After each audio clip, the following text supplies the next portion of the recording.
அன்பை விட சிறந்த மகிமை எதுவும் இல்லை. பொறாமையை விட பெரிய தண்டனை எதுவும் இல்லை. பொறாமை என்பது ஒருவரின் தாழ்வு மனப்பான்மையாகும். அது ஒரு புற்றுநோயாகும். பொறாமையை போற்றுதலாக மாற்றுங்கள். நீங்கள் போற்றும் எதுவும் உங்கள் வாழ்க்கையின் ஒரு பகுதியாக மாறும். உங்களை வீழ்த்த முயற்சிப்பவர் யாராக இருந்தாலும் அவர் ஏற்கனவே உங்களுக்கு கீழே இருக்கிறார் என்பதை தெரிந்து கொள்ளுங்கள்.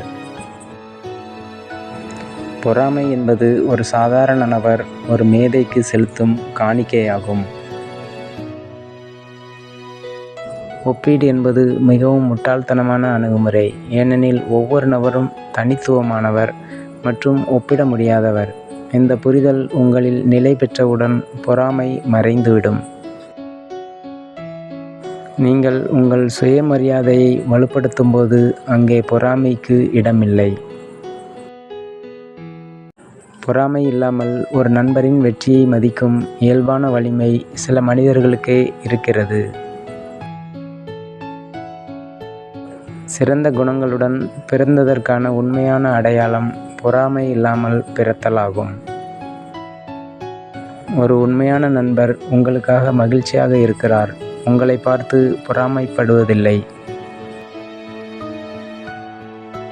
உன்னை யார் விமர்சித்தாலும் கவலை கொள்ளாதே, ஏனென்றால் உன்னை விமர்சித்தவனை பொறாமைப்பட வைத்திருக்கிறாய் என்று அர்த்தம்.